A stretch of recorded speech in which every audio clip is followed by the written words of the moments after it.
उनका कहना था पूरी एलोपैथी क्योर पर आधारित है, पूरा भारतीय चिकित्सा विज्ञान प्रिवेंशन पर आधारित है। यदि हम भारतीय चिकित्सा विज्ञान पे चलते रहेंगे तो एलोपैथी 1 रुपया की दवा हिंदुस्तान में नहीं बिकेगी और दुनिया की सबसे बड़ी आबादी में से एक देश को एलोपैथिक कंपनियां खोना नहीं चाहती। उन्होंने सारा जीवन का अडॉप्ट आयुर्वेदा। निरोग रहिए, स्वस्थ रहिए। और मजे की बात, वो सारा देश घूम घूम के दवाइयां देते थे।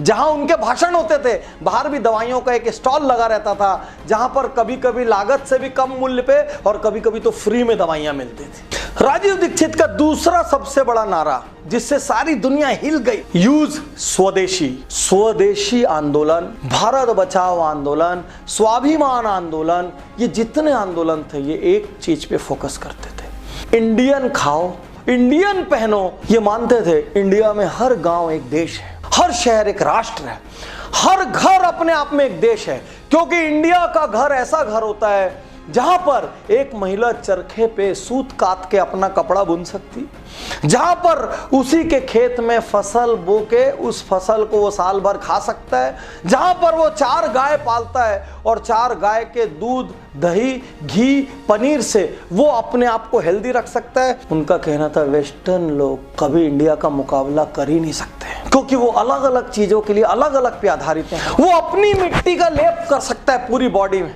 और मिट्टी का लेप करके आज फॉरेन कंट्रीज में मड बाथ के नाम पे जो सैकड़ों डॉलर में ट्रीटमेंट दिया जाता है वो हमारा इंडियन मड बाथ अपने खेत की मिट्टी से ले सकता है। हमारा इंडियन सुबह 5 बजे उठकर अपने खेत में, अपनी बैलगाड़ी में, अपने बैल को जोत के अपने खेत में हल चला सकता है और शाम तक वो इतना थक जाएगा कि उसको किसी स्लीपिंग टैबलेट की जरूरत नहीं पड़ेगी। इसीलिए इंडियन हिस्ट्री में पहले डिप्रेशन, अनिद्रा, ये सब बीमारियां देखी नहीं गई।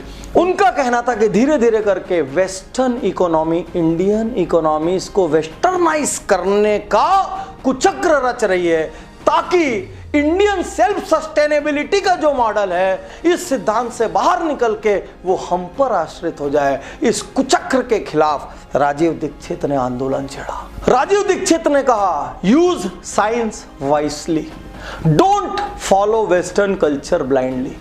राजीव दीक्षित के अनुसार साइंस लोकल रिक्वायरमेंट से जन्म लेता है। उनका कहना था पहनावा, वेस्टर्न कंट्रीज में ठंड बहुत ज्यादा पड़ती है, आधे से ज्यादा जगहों पर, इसलिए उनके पहनावे में सूट है। इंडिया में आधे से ज्यादा जगह पर गर्मी पड़ती है, इसके लिए हमारे पहनावे